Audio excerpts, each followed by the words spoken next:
All right, let's see if we're live on Facebook. I wonder if it will only go live when the actual event begins, maybe? I'm gonna refresh this page.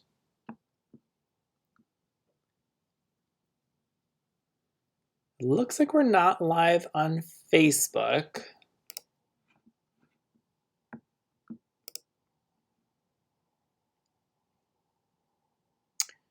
Maybe I should click that once we actually get to 6 o'clock. That's what I'll do. All right.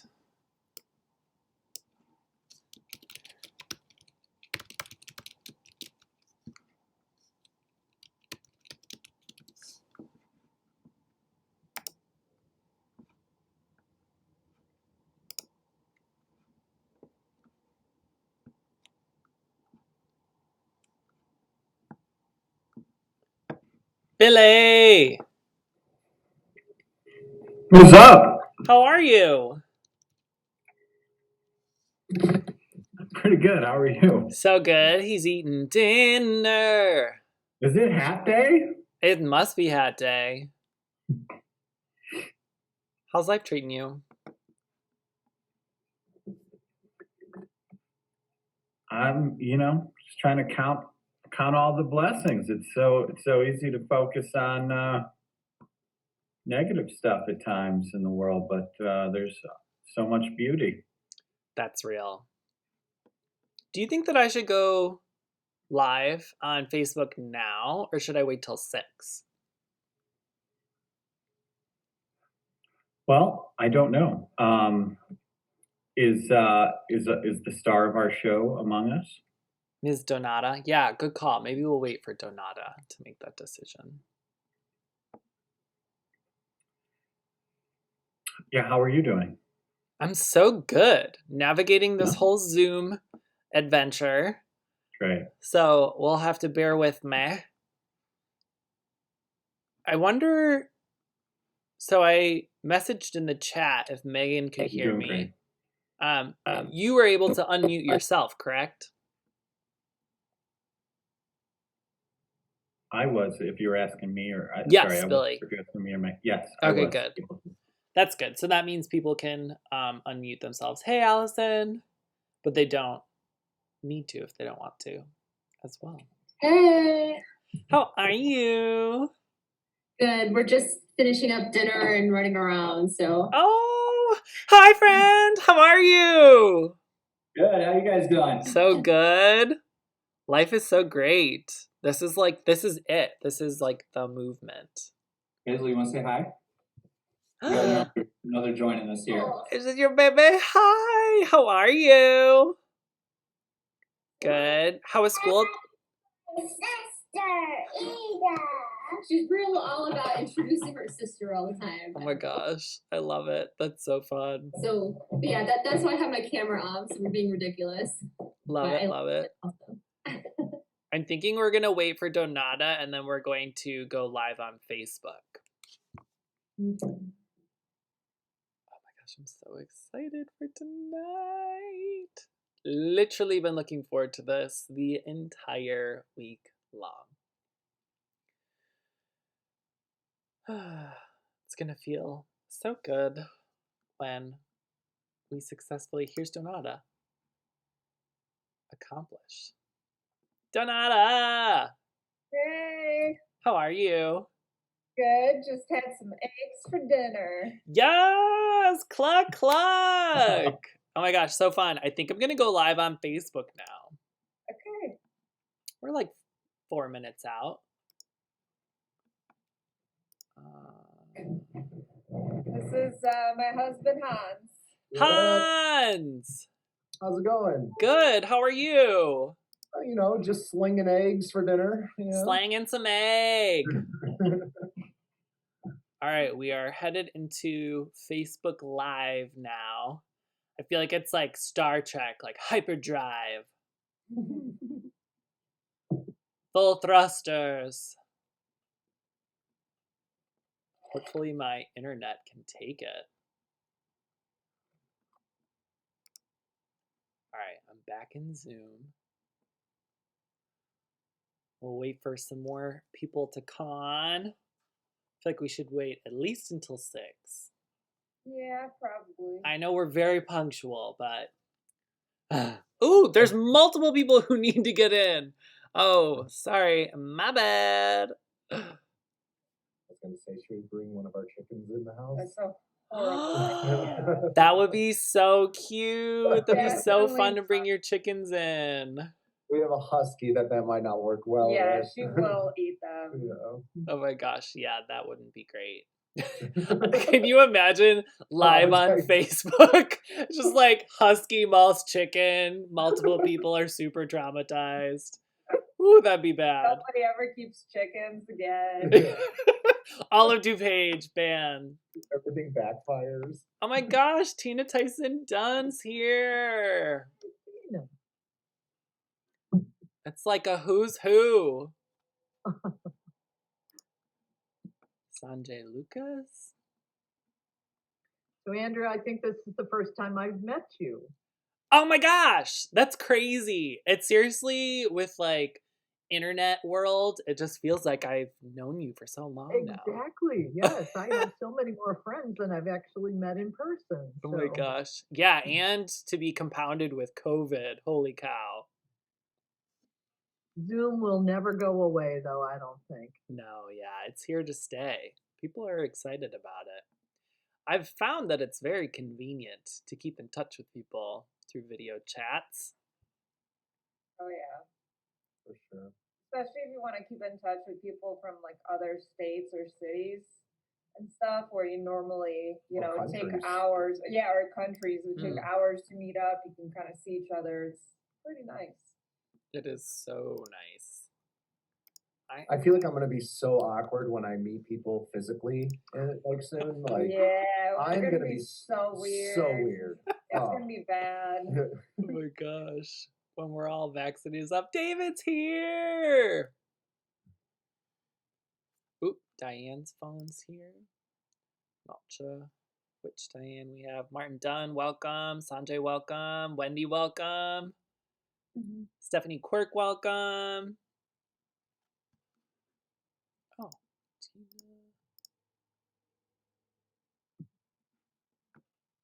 I was just about to say I saw my wife on there and she keeps bouncing in and out. There she is. Did we get? The only way I see my husband nowadays on Zoom. No way! Oh my gosh, so fun! It's a family affair. All right, so we're at 5:59. I'm gonna link everyone to the agenda. Oh, Stephanie Quirk says we're listening in from the dinner table. Ah, that's so sweet. Like families who build coalitions together stay together. Brian Moyers is here. What? Anton. Oh, I just feel so much love. So many peeps. Oh, no pun intended.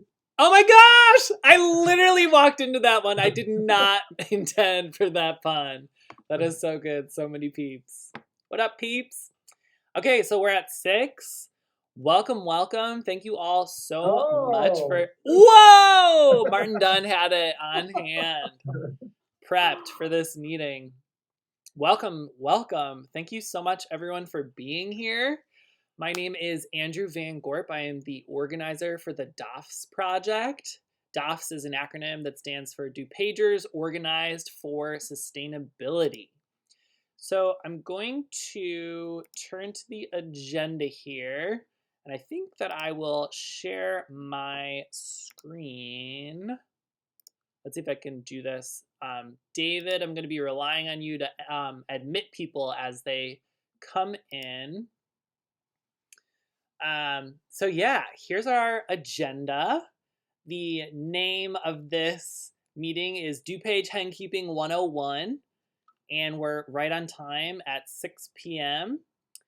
So welcome to everyone. If you're watching us on, oh, it gives me a little pop-up to admit, so I can do it too. Perfect.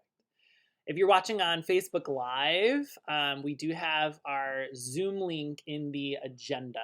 And the agenda is linked in the Facebook event, where we have the meeting ID and the call-in number if you're calling from a phone, with a passcode as well. While we're waiting for some people to roll in, we have some technology tips right here. You can test your Zoom audio. It seems like everyone's got a firm grasp of that, as well as a few other tech tips. Activate your camera if you prefer. Obviously not required, but we would love to see your face. Using the gallery view is a fun little hack where you can see everyone's face all at once. Yeah, you can adjust the layout of your windows to see both Google and Zoom if you want to flip back and forth between the agenda. So while you're waiting, if you wouldn't mind, you can fill out your name on this little sign-in form. Obviously not required, but we would love to just gain some feedback of who came to the meeting and your gender pronouns, and then why you're excited to be here. So I wrote for my reason for being here. I'm really excited about protecting sustainability because I believe that sustainability is a human right. So you can fill that in as we go along. Feel free to raise your hand throughout the call. You can either raise your hand physically on camera, or you can also use the feature on Zoom. We're going to ask that everyone's mindful of their airtime, so we're going to occasionally call on people to ensure that everyone's voice is heard at the Q&A in the end. And if you do have any background noise or reverb going on, please, we thank you to mute your mic while others are speaking/presenting. So, moving right into the agenda. This is like kind of a shortened version of the agenda, so you know what's going to be happening at tonight's event. We're going to give a little bit of an introduction that is going to talk about Sustain DuPage and what we do at Sustain DuPage, the DOFS project, the mission of the DOFS project within Sustain DuPage. And then we're going to talk about something called the nuisance punishment mechanism, and we'll explain a little bit more about how that works and what that is. And we'll hear testimony from 2 DuPagers who have experienced the nuisance punishment mechanism. And then we're going to go into the state of DuPage henkeeping really briefly, communities who have passed protections, and then we have our speaker tonight, woohoo, Donata, and then we're going to head into a Q&A session. So I will take on this first little chunk. Ooh, Amr, you have your hand raised. You got something, a question? Yeah, I do. I was wondering where we could access the sign-in form. Yes, that is in the agenda. And the agenda was... Andrew, you might need to change the permissions so that anyone with access to the link can edit, because right now you have to manually request access. I see. Okay. Oh, also, where is the link for the form? Change. Anyone? You'll see a link to the can agenda in the edit. chat, but Andrew is changing the permissions so that you'll be able to enter your information now. Ooh, thank you, team. You might need to refresh the agenda in order to be able to edit and add your name into this cute little sign-in form. Are y'all having a... Ooh, yes! Now everyone can sign in. Perfect. Thank you so much, team. Teamwork makes the dream work. Sweet. So Sustain DuPage, we are a 501c3 nonprofit in DuPage County, growing sustainability. That's our shtick. And we have a vision that includes economic, social, and environmental justice. And specifically, the DOFS project is only one of 10 active projects at Sustain DuPage. And the mission of the DOFS project is to protect our human right to live sustainably through grassroots policy reform. And if you are interested in learning more about the DOFS project, we will actually be having a follow-up meeting next Friday, the 12th at 6 p.m. Central.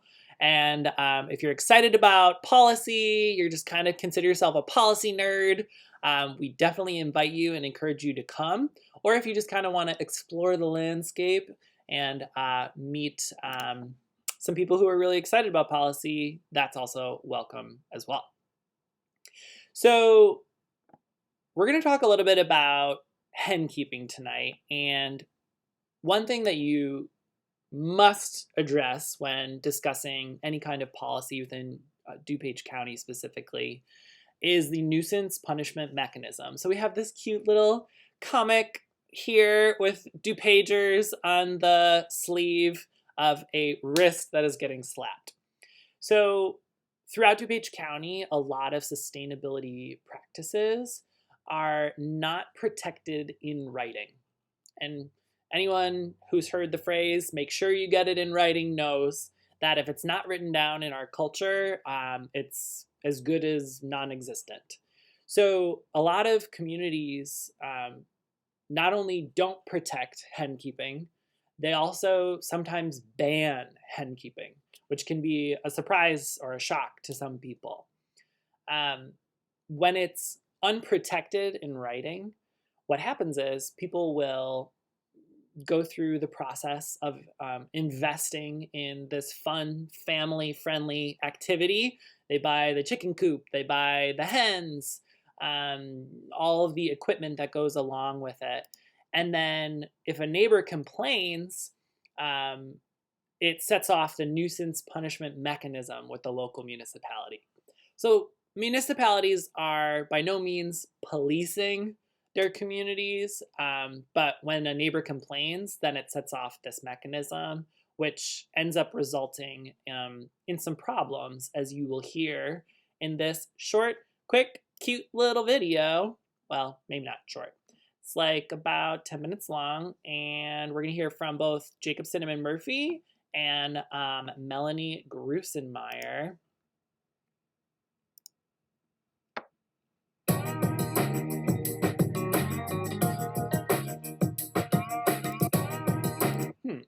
That's not right. Sorry, one moment. View, play from full screen. There it is. My children and I wanted to raise a few hens, so we got a coop and some chicks for my daughter's preschool hatching project. The first year, everything went fine. No neighbors appeared to have any issue, so we decided to continue keeping hens for a second year. Something that second summer must have rubbed a neighbor the wrong way. Rather than approach me directly to remedy any issues they had, this neighbor complained to the city of Wheaton. It was the nuisance punishment mechanism in action. Because chicken keeping is semi-restricted in Wheaton, I had to get rid of the flock and the coop without any idea of who complained or what issue they had with me or the chickens.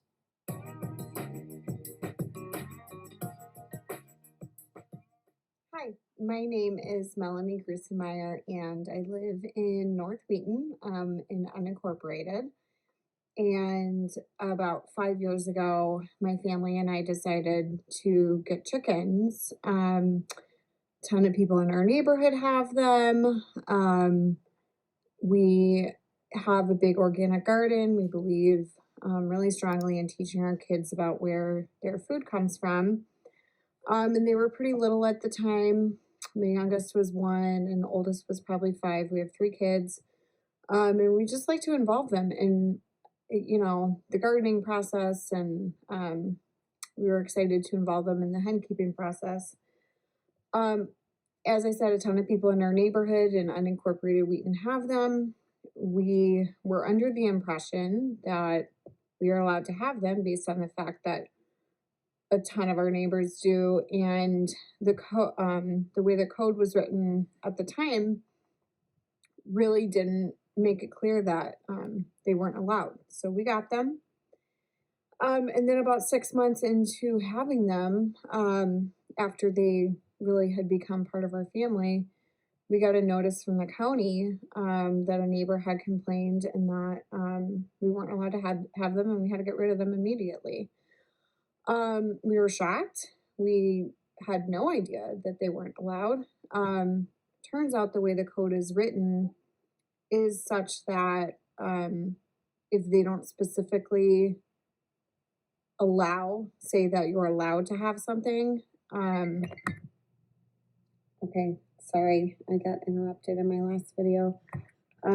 So then we tried to work with the county to find a way to save our chickens, but also looking at the bigger picture at the code and the way the code was written. We tried to enroll our son in 4-H to be able to keep them that way. And we went through a hearing process with DuPage County. The first board that listened to our story and all of the evidence that we talked about how chickens really are not a nuisance. Hens cluck at a decibel level lower than dogs, and the same as human conversation. Our attorney went through and proved how they don't transmit illnesses airborne like our neighbors are trying to say they did. And really showed how it's a benefit to the community. It promotes sustainable living. The waste provides natural compost for our organic garden. They eat pests. If the coop is properly maintained, it's healthy, it's safe, and it's sustainable. All good things that people are trying to do. So the first board that heard the case approved us and our petition overwhelmingly. Unfortunately, when we went to the next part of that board hearing, we were voted down. And it just so happens that the neighbor who didn't like our hens has some connections, and we'll never know exactly why, but we think we know why. We got voted down. So at that point, after trying to work with the county for about a year, we sadly had to get rid of our hens who had become part of our family, part of our children's lives, part of our little ecosystem that we built in our backyard. And then after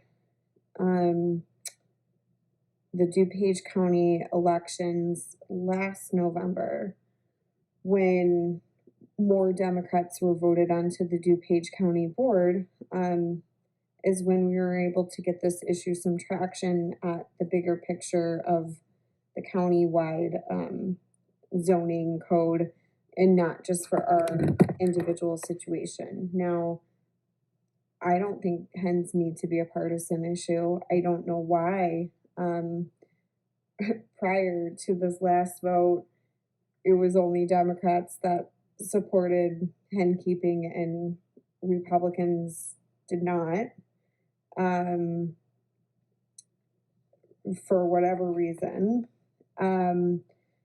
The combination of having more Democrats on the board, and then when COVID hit, we were really finally able to get the attention of the board and say, look, like, our food supply is in jeopardy, and it always has been really fragile. And it's just that the pandemic is now bringing that to light. And we had the support of a few of the new Democrats on the board, particularly Sheila Rutledge, who was instrumental in bringing this forward. And after a few hearings and, working with the zoning department, we were finally able to get some change to the code passed, and we're now allowed, you're allowed to keep up to 5 hens in DuPage County. And, a lot of Republicans on the board voted for it too, because I think finally people saw, this is about personal freedom, and people's rights as homeowners and landowners to grow our own foods in our own backyards. And it's a win and it's exciting, but there's still a lot of restrictions on the code that was put through. You basically have to be on pretty much a half an acre lot to have all the setbacks that they're requiring be enforced. So you have to be like 100 feet from the front property lines and 30 from the rear and the side property lines. And the coop can't be visible from your house and all of this. So our lot is big enough, but we're trying to find where the right spot for a coop would be that wouldn't be like in the middle of our backyard, kind of like in the middle of the flow of everything. So we're still not sure where to put one, and we're going to take some time to really think that through. I think a more reasonable setback would have been about 10 feet, but unfortunately that's not the way the code was passed. And also, you know, I mean, this is great for everybody that lives in unincorporated DuPage, but there's a lot of municipalities around here too, Wheaton, for example, that need to get on board with things. But, you know, we're hopeful that things are starting to change. You know, we started a change.org petition that helped us. We had over 1,000 signatures. We got a lot of the people following the petition to submit public comment. So people just need to be active in their communities and their local governing bodies, and really push and not give up the fight. There's a lot of people that are still struggling with other situations. Nicole Virgil out of Elmhurst with not being allowed to have a temporary membrane structure in her garden to extend the growing life into the winter is a big issue, and she has been really unfairly targeted by the city of Elmhurst, and she's not giving up the fight. And she has some statewide legislation on the docket that is going to help protect her rights. So it's just really important that people stay engaged, stay dedicated, don't give up, don't take no for an answer, and just keep up the fight.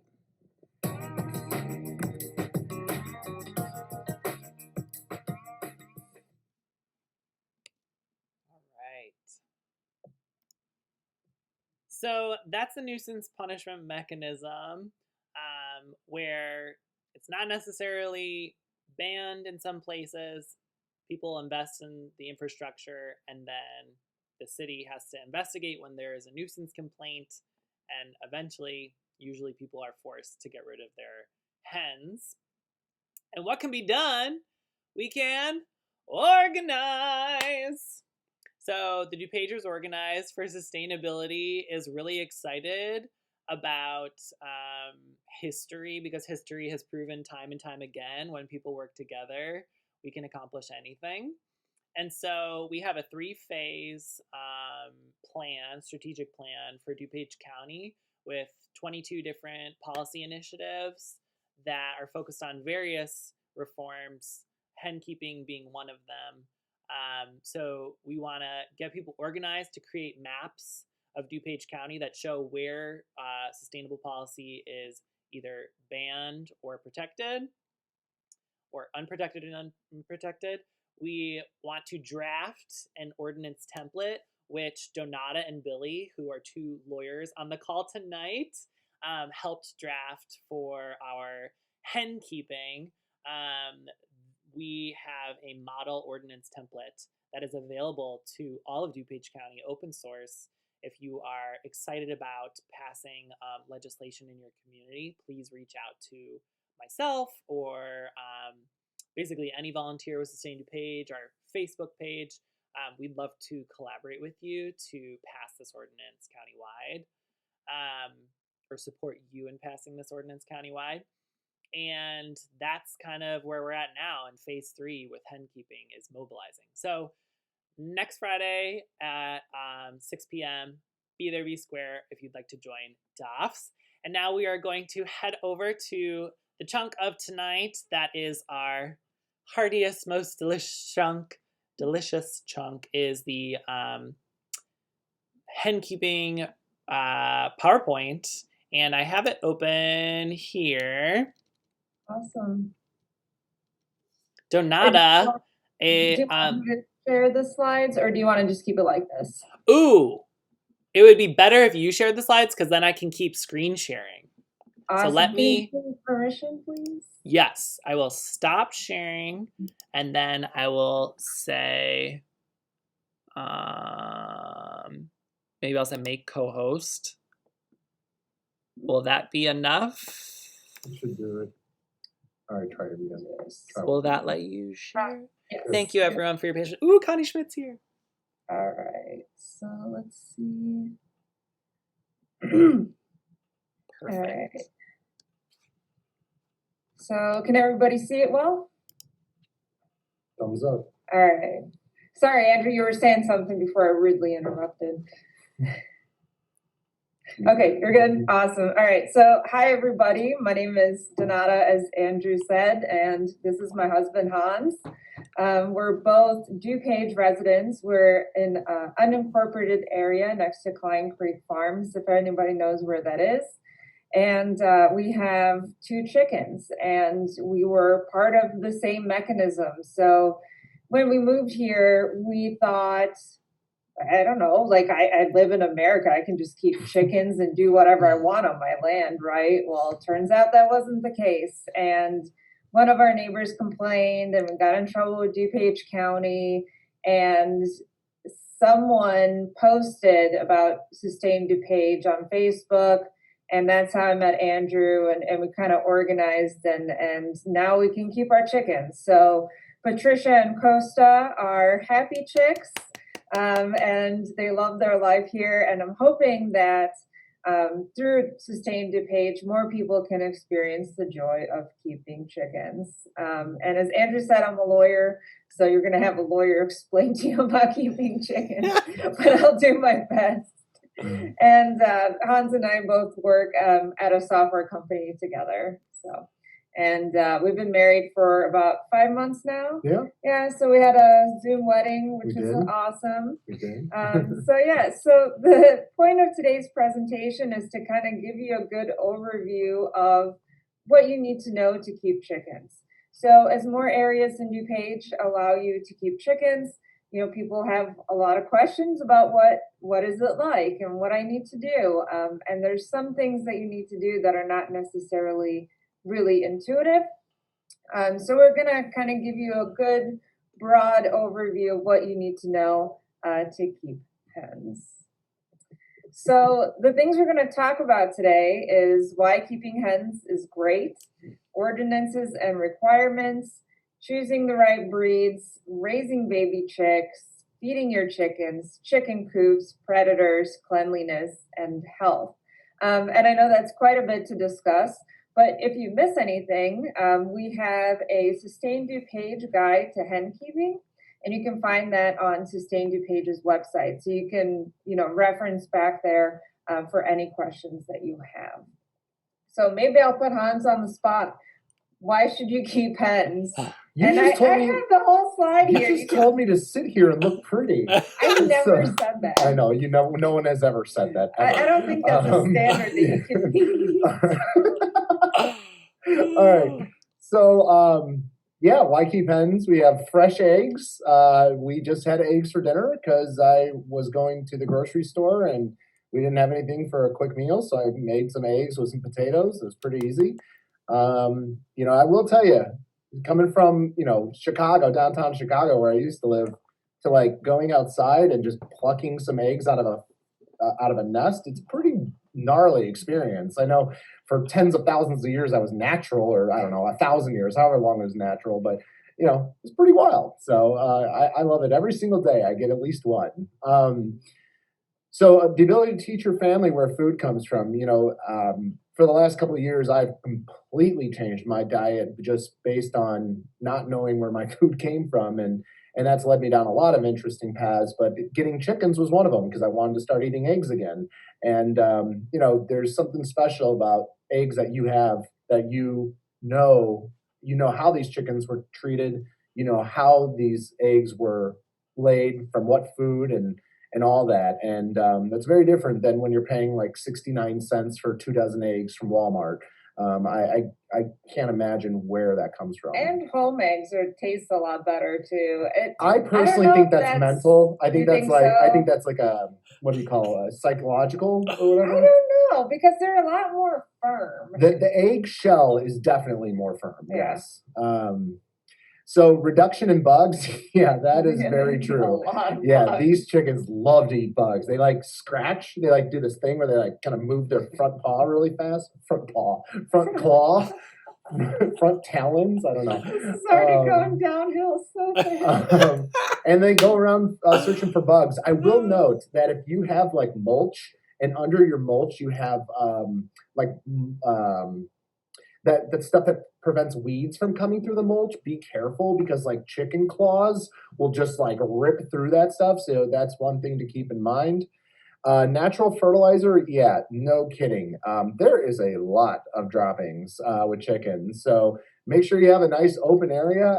If you're thinking about like cycling garden space in your on your land, this is like a wonderful opportunity where you can corner off or section off an area for the chickens to just basically poop all over the place. And then in the next season, you bring them to the other area of the land for them to poop all over there. So it's a really good way to move fertilizer around the house or around the yard without you actually doing any work. But be careful about using chicken droppings that are not composted in your garden. Chicken droppings are rich in nitrogen, which is great, but if you put that right into the soil without it being composted first, it can burn the roots of your plants. So if you do want to use that in your garden, make sure you compost it first. Nice. Endless entertainment. I mean, I don't know if you've seen the meme about Patricia, but if you YouTube the word Patricia, you'll see this band director screaming Patricia. One of the band members is named Patricia. This is a horrible story, but I get to yell Patricia whenever I want, and it reminds me of this funny YouTube clip. But that's just one terrible example of many examples I could probably give you of how entertaining having chickens are. They're pretty cool. I mean, they like, at least ours, ours like getting petted. They will eat food out of your hands. They will eat tomatoes out of your hands and stuff. And they really, really like watermelon. So that's super fun to watch, is just them chopping up this watermelon. Yeah, and they get themselves into like all kinds of trouble too, like get stuck in bushes and stuff. And it's fun. It's a fun thing to do and observe. For sure. Especially for kids. Like our neighborhood kids love the chickens. All the neighborhood kids. Oh man, they come over with strawberries. Yeah, they come over with strawberries and blueberries. They have so much fun. So yeah, keeping hens is a really great hobby. One last piece of advice I would give you is that when you have like baby chicks, be physical with them. Well, we're gonna get into baby chicks in a second. All right, cool. It's just really important to get them comfortable with you picking them up and stuff like that. At least from what I've noticed. Right, and they become friendlier if you do that too. So ordinances and requirements. This part's kind of lame, but here we are. So this is available on Sustain DuPage's website as well. So the green areas have written protections for hen keeping. So just now, Unincorporated DuPage is allowing hen keeping. And the red areas, there are no written protections for hen keeping. So in DuPage, there's this bizarre idea that if it's not specifically allowed in an ordinance, that means it's prohibited, which makes no sense from a lawyer's perspective, but that's where we are. So if you live in one of these green areas, you're good to keep chickens. If you live in the red, you're not. One of the things to really keep in mind, so what you should do is you should go to Sustain DuPage's website, because that has a list of all the ordinances and requirements. And a couple of things that you need to pay attention to. So one is how many hens are allowed. So some allow more, some allow less. Unincorporated DuPage, I believe, is 5. Whether roosters are allowed, so usually they're not, but you may be able to bring them in for a day or two for mating, but usually roosters are a no-no. And then how far from a property line you can keep the chickens. So there are definitely some restrictions as to how many feet you can keep them, but the ordinances are kind of different based from area to area. So I would just suggest reading the ordinance or contacting Sustain DuPage directly to ask about your specific area. But there are some areas that have protected henkeeping, so Bartlett, Batavia, Bensonville, Burridge, Downers Grove, Naperville, St. Charles, Wayne, and unincorporated DuPage. Now, if you don't live in one of these areas and you do want to keep chickens, talk to Sustain DuPage and, we'll work with you and try to help you out. I mean, that's kind of what happened in unincorporated DuPage is thanks to Sustain DuPage, we were able to make that happen. So it is possible. Don't lose all hope. But yeah, just check the ordinances in your area and make sure you follow those rules. All right. So, I just went through that. So the requirements, number of hens allowed, whether roosters are allowed or not, henkeeping by right versus permit. So some areas will require you to get a permit or your neighbor's permission to be able to keep hens, or other areas allowed to have it by right, so you don't have to jump through any hoops to do it.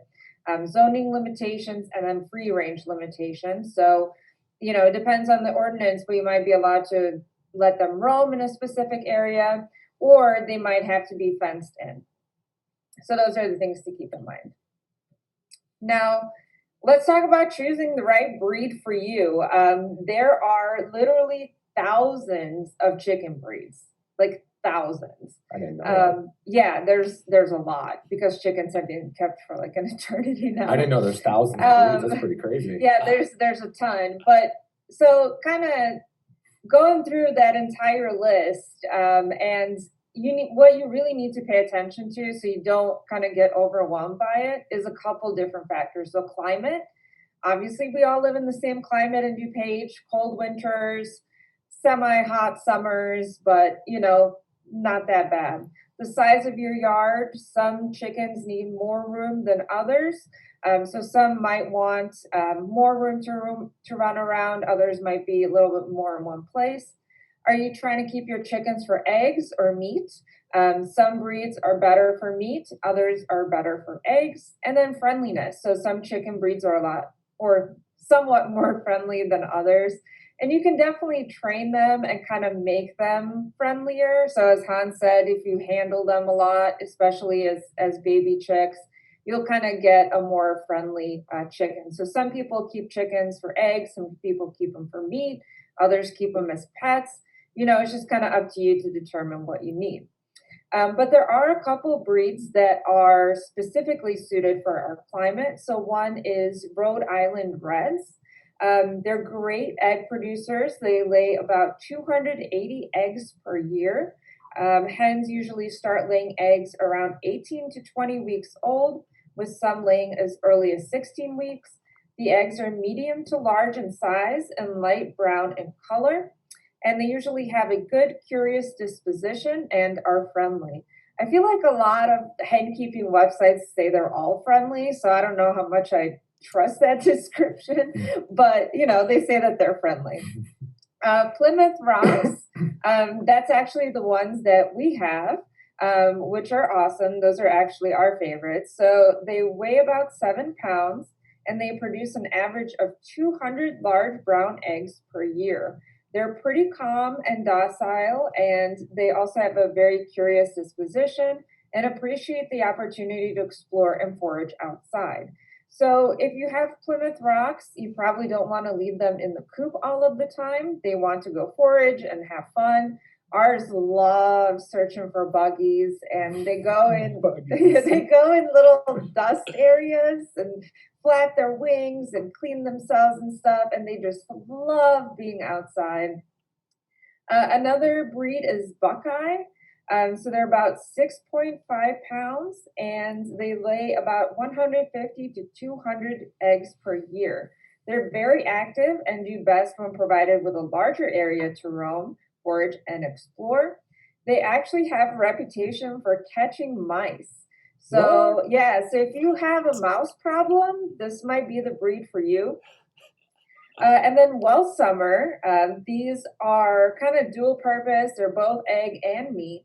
They lay about 180 to 200 eggs per year. They tend to drop or completely stop their egg production in the winter, but start laying again in spring.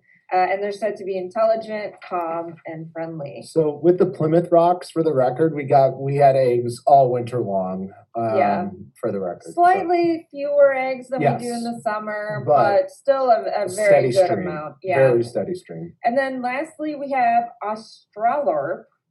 I don't even know how to pronounce that, but they're really great for laying eggs. So there's actually one hen that holds the world record of this breed, and she laid 364 eggs in 365 days. So this breed is not messing around. You're going to get a lot of eggs. So they're steady layers, medium-sized brown eggs that are really good. They love to forage outside, but they tend to be a little bit more shy. So if you're trying to get a hen that you want your kids to kind of meet and play around with, this might not be the best breed. They're a little bit shy. So that's something to keep in mind.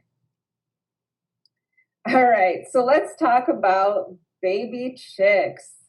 Baby chicks are awesome. They're really, really cute, and they're really, really fun. But they are, they're pretty decent amount of work. And you can get them from a farmer, you can get them from your neighbors if anybody has a rooster, or you can get them at a store. So we got ours at Farm and Fleet. Usually you have to kind of contact them ahead of time before the chicks are available for sale. So, they go fast. So you got to make sure that you're ready. They're like $2 each, for the record. Yeah, they're super cheap. Mind-blowingly inexpensive. Yeah, I was shocked that they're selling live animals for that price. Yeah, that was wild. So what do you do? How do you raise baby chickens? So first you need a brooder. And you can buy all of these supplies online or at Farm and Fleet or wherever. Or if you want to go the more economical route, you can just make your own. It's not a big deal. You can use a large tub or a brooder purchased from a store. You will need at least 2 square feet per chick. So, count up how many chicks you're going to have and make sure you have the right amount of space. And place the brooder in a draft-free, safe location and fill the bottom of the brooder with bedding. Usually you would fill that with pine shavings, which are also sold at these kinds of stores. Be careful about using newspaper at the bottom because it can give them splayed legs. So they will or just leaving like a plastic tub at the bottom because they will slide around and then their legs won't form properly. So really definitely recommend pine shavings for the bedding to make sure that their legs develop properly and that they're safe. Now, we kept ours in the basement and we kept ours in the garage. One thing about baby chicks is that they can't really keep themselves warm yet. They have very small feathers, kind of like feathers, not really. So they have a hard time keeping themselves warm. So if you don't have a mother hen with your chicks, you need to kind of simulate that warmth. And that comes with a heating lamp. So you need to buy a heating lamp and a 250 watt bulb to keep them warm. So for the first week, you'll make sure that the area under the lamp is 95 degrees Fahrenheit. And you will decrease that by 5 degrees Fahrenheit until they have full feathers. This should take about 6 weeks or until the outdoor nightly temperature meets the target temperature. Now, when they start kind of building up their feathers and when it's really warm outside, you can kind of bring them outside to just acclimate them to the outside world. Be very careful when doing that because they run fast. I mean, they're small and they're fast and they're really hard to catch because they're super small. So what we did is we built a chicken tractor, which is we just, had a bunch of wood left over from an old fence. and we kind of cobbled it together with a bunch of chicken wire. And what you do is you close them up in the chicken tractor, and they just kind of hang out and explore. But make sure it's really warm outside when you do that. You don't want them getting cold. Make sure they have water, make sure they have food, and all of that. And having a chicken tractor will also help you protect them from predators. So water and food. Water is very tricky for baby chickens, which is seems kind of strange. But if you give them like a bowl of water, they will fall into it and drown. So it's very dangerous. There are special waterers that you can purchase for baby chicks.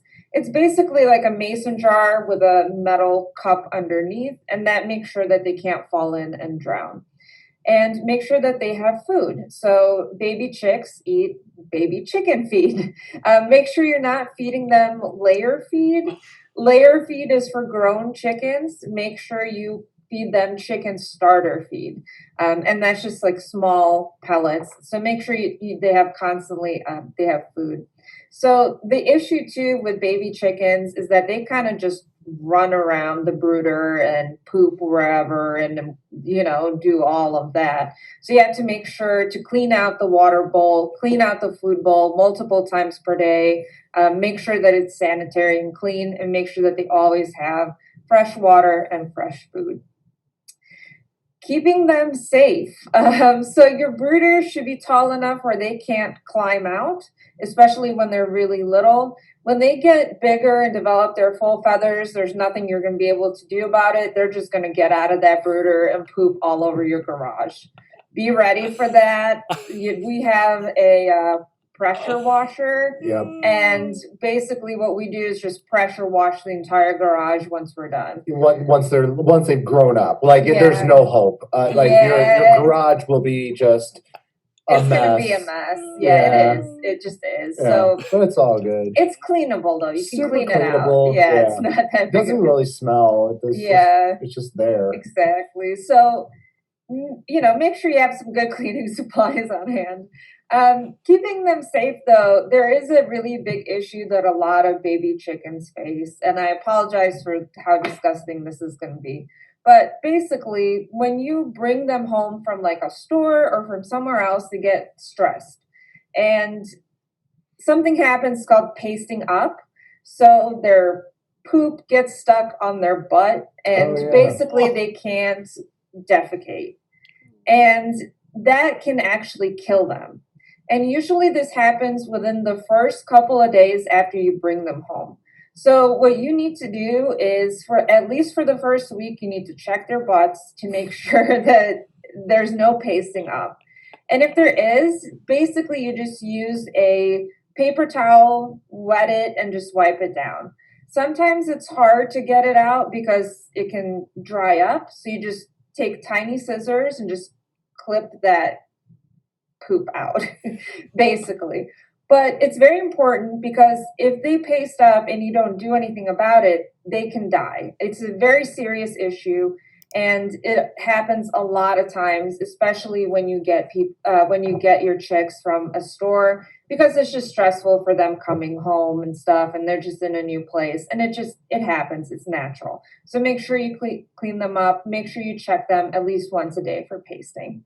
It's really not that bad either. They're cute little chickens. Yeah, it's not a big deal. Yeah. All right, so feeding your chickens. So for the first 6 weeks, you're going to switch to lawyer feed. I just realized that there's a typo here. Switch to lawyer feed. That means layer feed. That's Sorry, what I feed guys. you. Yeah, right. It's a special feed just for lawyers. I'm glad that my autocorrect did not pick that up.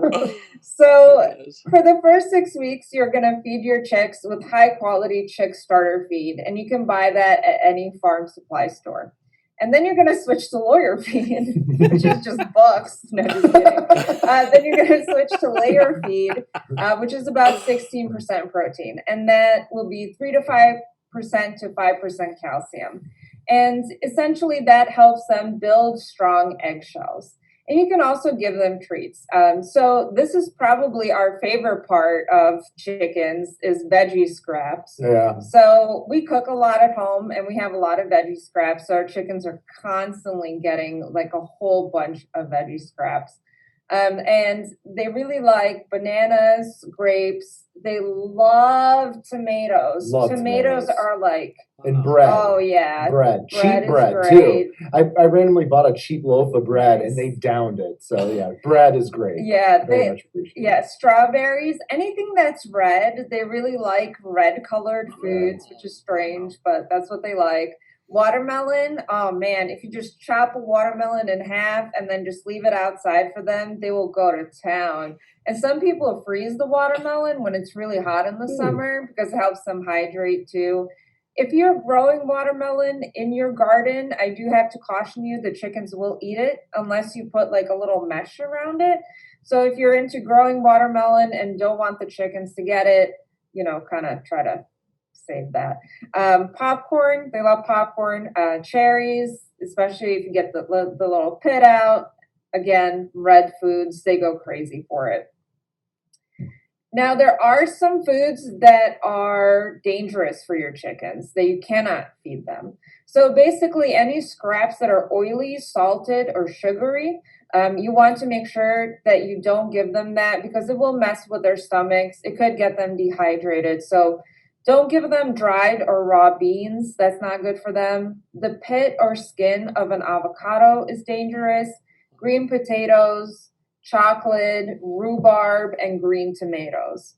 Those are the things that you definitely want to stay away from because they could get really sick if you give them that kind of stuff. All right, chicken coops. So Hans, do you want to talk about chicken coops and our chicken coop? Yeah, absolutely. So tons of YouTube videos. That's where I got my inspiration. I think we built ours custom. Like I developed it myself. That sounds really fancy, but basically what we did is we had this bizarre fencing section in our yard. So we tore down the fence and used the scrap wood for the... Yeah. So it's just a balancing of repurposing stuff that we already had around the house. And I would recommend that to anyone. So, I'm going to read off Donata's notes here. 2 to 3 square feet per hen. Yes, I remember that. 4 square feet per hen outside. I remember that. Yes, this is accurate information. I can confirm that I've read that fact before. Roosting space. Roosting poles at least 2 to 3 feet off the ground. Yeah, so they love roosting. Yeah, and naturally we have that with a bunch of like branches and stuff all over, but it's certainly wild seeing them just roosting up there and stuff, which is really nice. And then also you want to make sure you have that inside your chicken coops because they really like to climb to the top of the coop every single night. They try to get as high up off the ground as possible. So you want to create like little stairs for them or something like that. Nesting boxes, basically like I would say the size of what do you got here? 1 nesting box for every 4 to 5 hens. I would say, every 3 to 4 is kind of where I'm at. They share a lot. There's kind of a running joke that they all lay eggs in the same spot no matter how hard you try. So they really do. It's kind of wild. So the sizing of the nesting box is important. I believe 12 inches cubed, 12 by 12 by 12, I believe is the right way to do it. Movability, do you want to move your coop or no? That's a big one. I didn't. I wanted to have something big and awesome. So we sacrificed movability and had to make sure that we set the chickens up so that they can frolic and run away from the coop or run around outside the coop if they wanted to. But movability has so many pros to it too. Because it's in the word or it's in the name, but you can move it. You can fertilize different areas of your yard. Give them areas to try out new bugs and stuff. Yeah. Easy to clean. This one is, I cannot recommend this one enough. So we added the ability that the chicken coop on one side, we can kind of like raise a little bit like, it's a little door that you can raise on the side. And basically slide out the you slide out the bottom. So the floor, so there is a floor And then on top, there's another set of Sliding floor. floors. Yeah. And basically you bring it out and then you just scoop everything into a wheelbarrow, which makes everything really, So much really easier. convenient, really nice to clean. Some people have like a full human-sized door to their chicken coop that they can walk into and clean, which is kind of nice That's too. cool. Yeah. But you know, it's hard to, because you're going to be cleaning it pretty often. So you want to make sure that it's as easy to clean as you can. And you can purchase coops as well, either online or farm stores. And you'll see a lot of the coops that you can purchase have the removable tray to clean, which is really nice. And then one thing to add to the chicken coops is you want to make sure that that thing is sealed tight against predators. So you don't want to just have like a window that's completely open and there's no way to close that window and there's just a hole for raccoons to climb into. And we'll get to predators shortly here, but it's very, very important that your coops are predator proof. So a lot of predators are really smart. You know, raccoons they're pretty smart. So, you know, we have like basically climbing equipment of, you know, just keeping the door shut and having, you know, chicken wire on the sides and, you know, it's propped up with rocks so that they can't dig underneath. So you have to make sure that your area is predator proof. And here we go to predators. Living in DuPage County, there are a lot of predators here. I mean, like everything's gonna try to kill your chicken if it can. There's a lot. So coyotes are a big problem, especially for us living close to forest preserves. Dogs are a problem. We have a husky. She's a husky Malamute mix. Huge problem with the chicken. She will slaughter them if you give her the chance. Raccoons, big deal. Possums, a big deal. And it kind of sounds like I'm making this to seem like a really big deal. Like, what is this woman talking about? It's probably not a big deal. We've had to get raccoons out of our coop, where the chickens weren't hurt, but I had a pitchfork and I was ready to go. So you have to be very, very careful about predators. And there's a couple things that you can do to make sure that, you know, you attract the least amount of predators that you can. So food and scratch needs to be secured and preferably away from the coop. So what we do is we keep all of our chicken food in the garage in a closed up trash can. And then basically we'll just bring out a bowl of chicken food to the chickens each morning. So do not leave your food by the chicken coop because that will attract raccoons. Raccoons will eat the chicken food. Give your coop a floor that cannot be accessed. Put chicken wire at the base of the coop. None of the parts of your chicken coop should be easily movable. So if you can kind of, I don't know, if you have a toddler, give them, or a young kid, give them the assignment of trying to get in the chicken coop. If they can get into the chicken coop, raccoons can get into the chicken coop. So kind of toddler proof it, basically.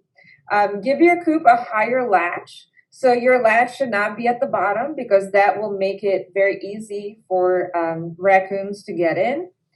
Be sure to close your coop at night. This one is so important because that's where most predators will try to get at your chickens is at night.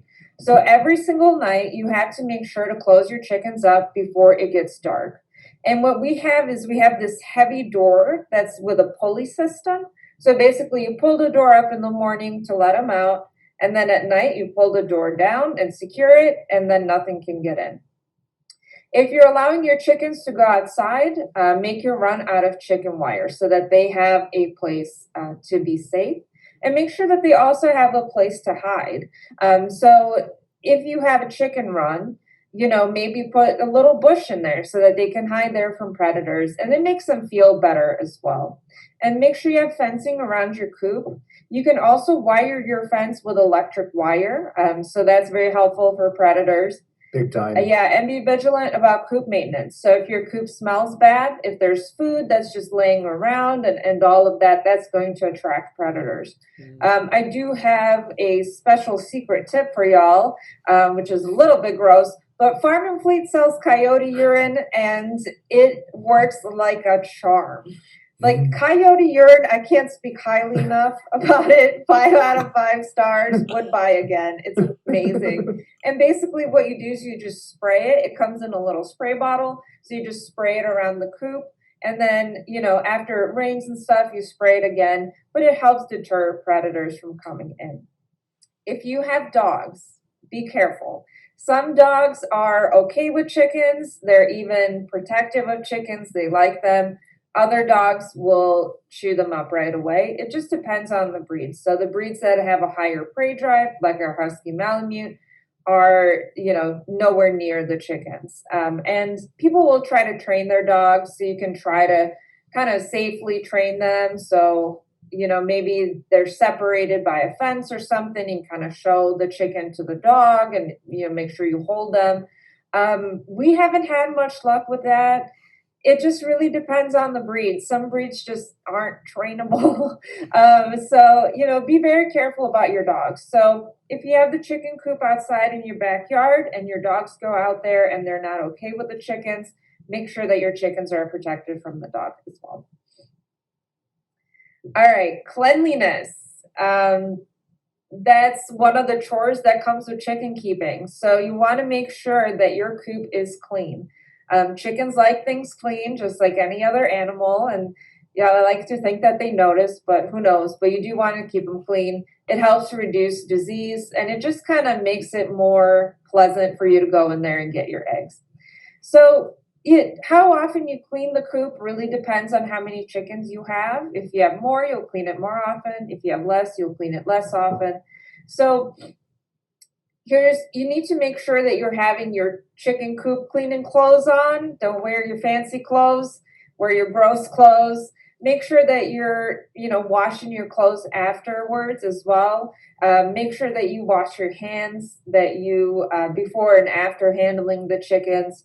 I like to wear disposable gloves while cleaning the coop. It just makes it more pleasant. So basically there's a series of steps that you need to follow. So first you clear out all the dirt, feathers, nesting materials, and everything else. You know, clear all that out. We usually use a broom and a small gardening shovel if we need to kind of scrape some stuff off. Then you spray the coop down with a hose. So that's really if you're doing a deeper cleaning. You're probably not going to do this in the middle of winter with -20 weather. But if you want to do deeper cleaning, that's great. Clean the coop with a natural cleaning agent like vinegar. Do not use bleach. Do not use industrial chemicals, because remember, chickens are walking on this surface. You want to make sure that it's safe for them. So just like, you know, you wouldn't clean your dog's paws with bleach, it's kind of the same thing, right? You want to just use a natural cleaning agent. And vinegar is great. It takes care of most of the issues. Rinse the coop again with water. Sweep out any standing water and let the coop dry. And then lay down fresh nesting materials. So for the nesting boxes, we do hay, and you can just buy that at any farm supply store. And then for the coop itself, we do pine shavings, which also work great. You know, it's a nice surface. It's a natural surface for them to walk around, and it just kind of absorbs a lot of the droppings and all of that kind of stuff.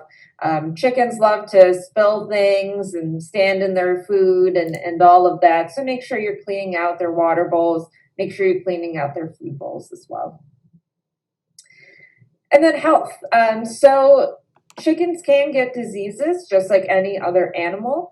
They can get parasites, viral diseases, bacterial infections, and fungal diseases. So the best way to prevent disease is to keep the coop clean, keep their water clean, keep their food clean. Make sure that you are providing them with fresh water, clean food every single day, multiple times a day. And usually you won't have any issues, because chickens, it's rare for them to get sick, but it is possible. If your chicken does get sick, if one of your chickens does get sick, put them in quarantine, so separate them from everybody else. After or during this pandemic, we all know the health procedures now. So basically you just follow the same procedures as you would for humans that are sick. You know, put them away from the other chickens, call a veterinarian. You know, because a chicken is not necessarily a pet for everyone, it's up to you to decide what amount of money you want to expend on veterinary care. But that's, really your decision. Just make sure you separate the sick ones so that your entire flock doesn't get sick. And just look out for weird behaviors. So if your chicken's acting strange, like they're falling down, or, they're pecking at the other chickens a lot, or, their feathers are falling out and it's not molting season. You just keep an eye out, just like with any other animal, right? So that's kind of what health is. So thank you so much for listening to the presentation. I think we're going to go into questions now. But anybody here, I just wanted to encourage you to join or donate to Sustain DuPage. It's an awesome organization. It's really given me a lot more control over my own ability to feed my family and, have chickens as pets and as companions. And it's been absolutely a wonderful time being a part of this organization. So yeah, let's get into questions. I'll stop sharing my screen. I want to rate my experience with Canva. All right, so stop sharing the screen. All right. Thank you very much, Donata and Willie, for that presentation. I know you have some legal background. We had a couple legal questions earlier in the session. One was from Erin. She just wondered if you could explain the difference between how the law works for unincorporated areas and cities. So unincorporated areas in DuPage County, we do have an ordinance that allows us to keep 5 hens. Now, there are some restrictions with that, so you want to make sure that you're within a certain area of the property line, and you want to make sure that you don't have a rooster and things like that. In other areas of DuPage, some other areas don't allow you to have chickens at all, or don't say anything in the ordinances. So DuPage County is strange because it says that anything that's not specifically allowed by an ordinance is not allowed. So for example, there is no ordinance that allows me to dance in the rain in my yard. And according to DuPage County, that is illegal. So the system kind of is written in a very backwards way. But, all you have to do is look at that map and find where your area is. And if it's in red, it's not allowed. If it's in green, it is allowed. And if you're in one of these green areas, each area has a different ordinance. So some areas allow some things, other areas don't allow some things. So you just kind of look at the exact ordinance and then figure it out from there. And you mentioned a little bit about property lines, and Joe had a question. I think he might have been wondering, are there certain types of homes that would be excluded with the property line rules because of the size of their lot and things like that? Yeah, so you have to make sure that your coop is set a certain number of feet from your neighbor's property line. So if you don't have that ability, then you can't have a coop there. Now, at least unincorporated DuPage is a bit strange by that. So for example, my neighbor is allowed to have a horse, but I was not allowed to have chickens, which makes no sense because a horse is a significantly larger animal. But the rules, it seems like they were originally written to prevent practices that traditionally poorer people were into, right? So more poor people had clotheslines, more poor people had chickens, more poor people had greenhouses and stuff like that. And rich people had horses. So it seems like some of these ordinances were a little bit biased in the way that they were written and allowed. But yes, you do have to make sure that your chicken coop is set, whatever number of feet that the ordinance requires from the property line. So if you don't have that number of feet in your property, then you wouldn't be able to do it. And another note about the coops, make sure that you check the permitting requirements. So some areas require you to have a permit for certain buildings, and a chicken coop may be considered a building, which is crazy, but that's the way it is. If you have a movable chicken coop, like a smaller one, You might be able to get away with it more because it's a movable structure, and the requirements for that are significantly less stringent. But if you have a hard standing coop that you can't move, you want to make sure that, it's not very visible to your neighbors if you can. So I hate to say this, but if you can hide it in your property, make sure it's not like, screaming at everybody that this is a chicken coop. Like ours is in the backyard. It's dull brown color, and it just looks like it's part of our house. So, just make sure to keep that in mind too. And David and Anton are hen keepers as well. So if anyone has any questions for them, is there anyone else? Oh, Connie, you're a hen, I just outed you maybe. Oh no, Warrenville, we're good. Oh, good. It's crazy because some people. I've been chickens for 38 years. I've got chicks in my kitchen right now. Oh! Do you want to bring one in and show us? Yeah, I was gonna. I didn't want to. That would be so perfect. One suggestion? Can I offer a suggestion? Is that okay? Of course. I've heard you're not supposed to feed potato peels, so I was going to throw that in. And whenever we cook eggs, we wash out the shells because they get sticky inside, and then I let them dry on my stove, and then I crunch them up and I feed them back to the chickens because that calcium is so good for them. Wow! So it's the ultimate in sustainability, My grandma used to do that. Actually, crush up the shells and feed them back. Also, oyster shells work, so that works well too for giving them calcium. And then my last hint of the day is sometimes it's tricky to add chicks once you can't add them until they're probably about 4 months old or so, till they get pretty good size to an existing flock. And it's tricky because hens can be nasty, they can be. There's a thing that pecking order is a thing. So someone told me a while back, join them at night, put them in when everyone's sleeping, when it's dark. And then when they wake up, it's like, oh yeah, we're all together. They wake up together. And it seems it's been successful when we've done that. So if you join them where we're all running around and we're all doing things, they're like, who the hell are you? What are you doing at my party? So that's just that's my tip of the day. That's awesome. I like that. We've been doing the chicken tractor, so we'll put the bigger chicks outside of the tractor and the little chicks inside of the tractor and kind of let them see each other through the safe fence. That's good too. But it's still kind of touch and go. Oh yeah. No, the big chicks do not like the small chicks on day one. That's for sure. I love this idea. We'll try the night one next time. We're gonna get some more chicks this summer. So they still gotta be pretty good size. Yeah. Yeah, for sure. And for ongoing questions, if you haven't joined our Facebook group, we're Sustain DuPage Community on Facebook.